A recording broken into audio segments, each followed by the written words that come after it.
This is Dr. Lou Sella, and I'm a doctor of sport and performance psychology, and I've had a lot of questions recently on why zone option went away.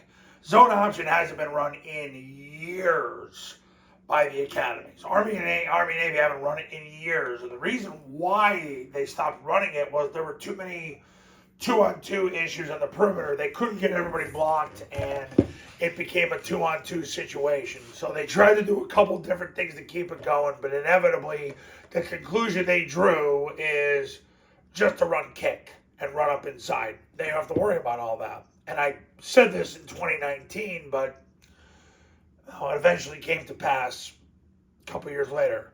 So zone option started off as basically a double option with the quarterback and the A-back versus the 9 technique. That was the plan, where you see basically everything here was a reach scheme.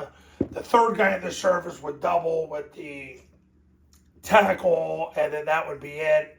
The B-back would come off that block to wall off the mic.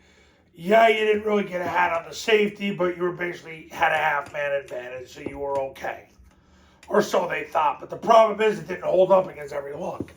Then what eventually they tried to do is they would get into heavy, and they would try to run it like zone dive, and that worked for a while.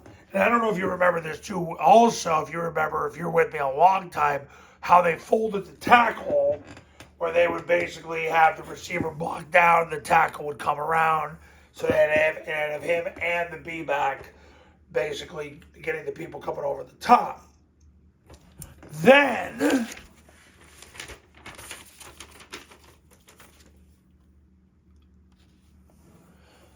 you have basically they went heavy, defense would adjust, and then they started optioning the corner.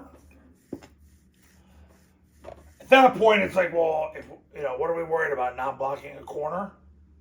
So they eventually figured out that the need for the C-gap player taking the quarterback is we'll just down-block him and kick out the D-gap player, which they were doing this anyway, but they just went to doing it full-time. That's where kick took over, and it became easier because then they didn't have to block the two people on the perimeter anyway.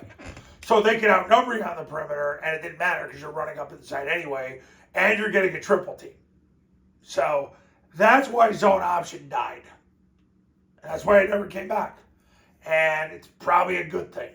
There's other stuff I can show you. Army tried to run it out of the spread formation and cross block it. And look, the bottom line is they just couldn't get everybody blocked.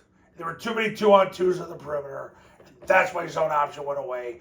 Kick is an infinitely better way to go. My clients have done infinitely better with it. I don't really remember a lot of my clients going, wow, that zone option really changed the game for us.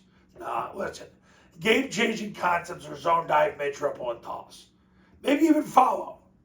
But that's about it. And that's how you're going to win big in 2026. So, triple option football academy camps. They're in person. They're at your school with you, me, your players, your coaches, your program. $29.97 to $39.97 depending on your geographic region. If you do a camp, you get the online academy for free. If you just want to do the online academy, it's $9.97. Go to tripleoptionfootball.com to learn more. Then give me a call. I had 3 state champions in 2025. Oak Hall, Florida, Scobie, Montana, Fort Sumner, New Mexico, all in the same weekend. I can help you win big. So give me a call and we'll talk. See ya.